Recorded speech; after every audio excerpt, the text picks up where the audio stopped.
So the first thing that I do to make this pork chop and potato casserole is I'm going to preheat this really large skillet with a drizzle of non-GMO avocado oil. It's probably about a tablespoon. And turn that on to medium-high, let that get really hot. In the meantime, I have 6 boneless pork chops that I had in a brine for the last 2 days. That was just about a 1/4 cup of pink Himalayan salt dissolved into water, and then I have 6 of these pork chops. So I have pulled 4 of those out. Excuse me. A great tip to get a nice brown color on your meat is to dry your meat really well before it goes into the skillet. And I also do not salt and pepper at this point either, because when you add salt to the meat, it makes the meat weep and it adds too much liquid to your pan. That's not what I want. So I am going to put these pork chops down into my hot pan as soon as it comes to temperature.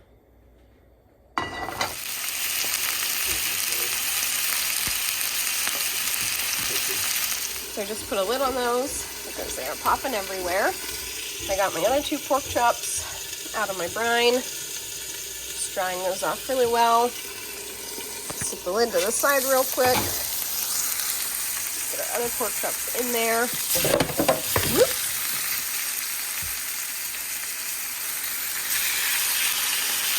The pan is pretty crowded, so I turned the heat down a little bit. I'm going to turn it back up at this point. You can see there's getting to be a lot of liquid in the pan. And I want to get that evaporated so that my pork chops will brown. Well, you want the browning on the pork chops with this casserole because that browning is what's going to give the potatoes their flavor. The flavor is going to come from the cream of mushroom soup that we're going to add in here after all of our pork chops are cooked. So I'm just going to let these go for a few minutes. I'm going to watch my pan because I have the temperature up pretty high. I don't want them to burn at all. And once this side browns, I'm going to flip them over, and then that is when I'm going to salt and pepper them. Alright, so most of the liquid gone in my pan. These are starting to turn that nice golden brown color. I'm going to let them go just a few more minutes just to really develop that nice browning. Alright, my pork chops are looking pretty good. You can really see that brown around the edge of the pan and on the meat. So at this point, I am going to salt them a little bit. We're going to use cream of mushroom soup with it, so that is usually pretty salty on its own, so I don't go overboard. Plus, these were in a brine. You do not have to brine the pork chops either before you do this recipe. You can just use fresh pork chops and just salt and pepper just the same way as I made them today. It'll taste just as good. Alright, so I'm going to let this cook a few more minutes. I'm going to pull them out and set them on a plate while I add in the cream of mushroom soup.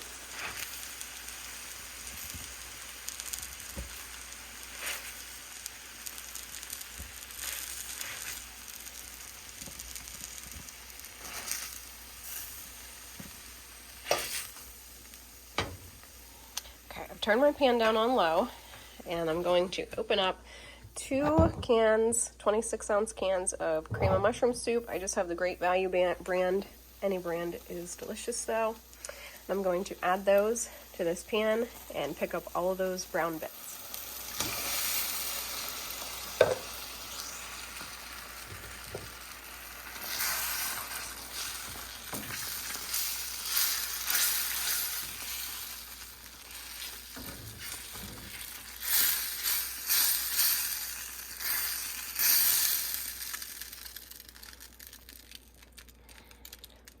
So we'll give the soup a couple minutes to work its magic and loosen up all of the browned on pieces, and we'll stir it here in 1 minute.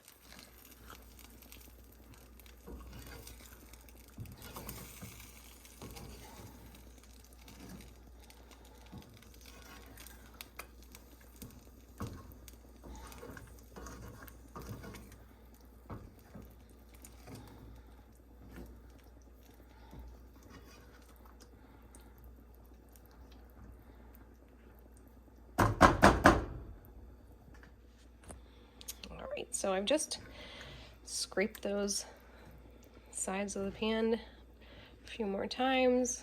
I've gotten up most of the brown bits. So at this point, I'm going to be done with this process.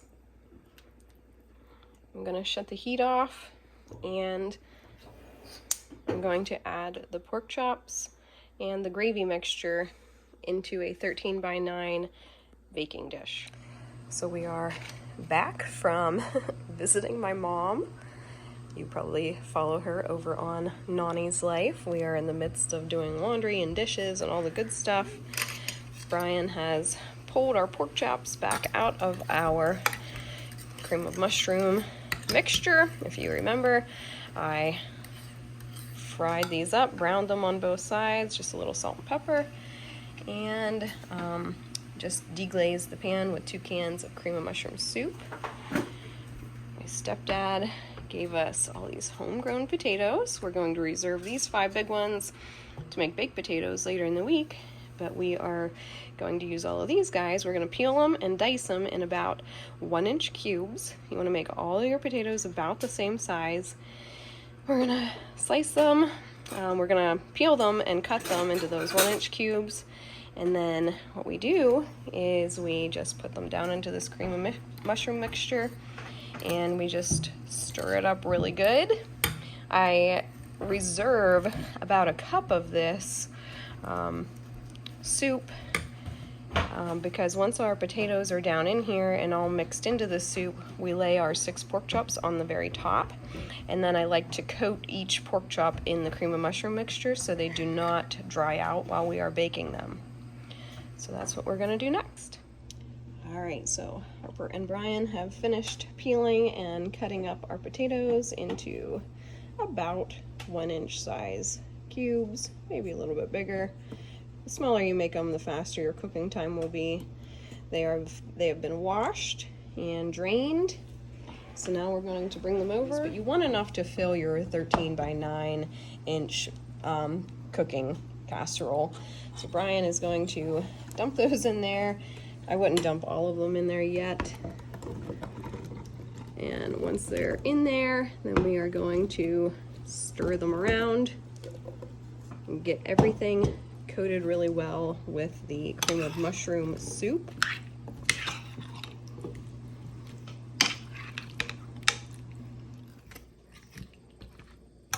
So obviously we kind of made the pork chops ahead of time and our soup mixture because we were going away for the weekend. But you can make this all the same day, or you can make it ahead of time, put it in the refrigerator, get it made like this with the pork chops on top, and then put it in the fridge and cook it the next night, or however you want to do it. You can cook it fresh. I did reserve about a cup of the soup, like I said, on the top of our pork chops. I would say about 5 pounds is probably all the more you need to do this casserole. You really don't want to overfill it with potatoes. We will just add water to this. We'll put these in a smaller pot, and probably tomorrow we'll make buttered potatoes or fry those up. Be delicious like that. We won't let them go to waste, but you do want to cover them with water or they'll go brown on you. So we are just going to put our pork chops here on the top. And then when he's done with that, we're just going to take a little bit of this soup and put it over top of each of our pork chops. I do that whether I make this ahead of time or if I do it, live. You just don't want your pork chops to dry out at all. The potatoes are going to give off some liquid, so if this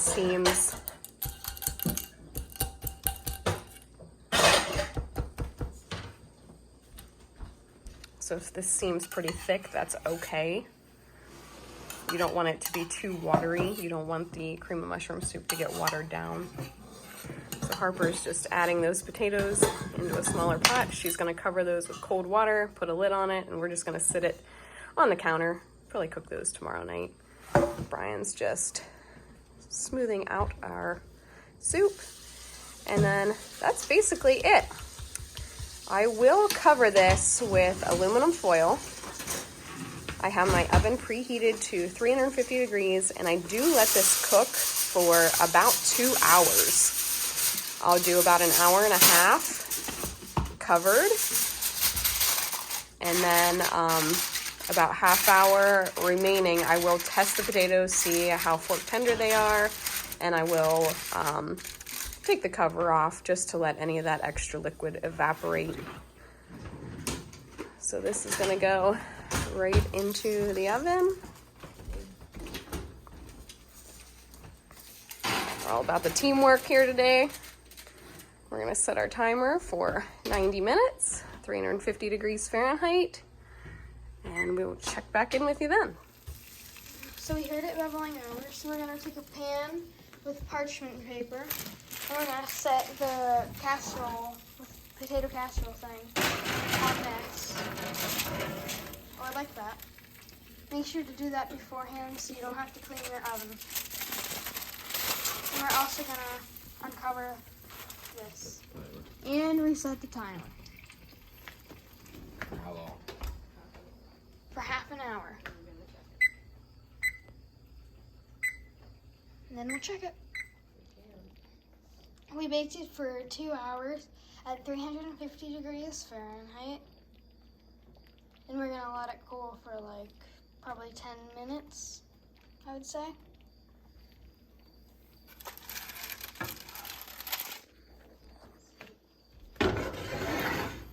There we go. There it is.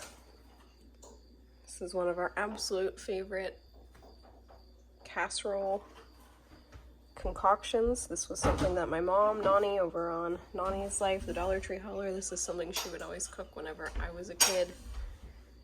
And now my kids love it as well.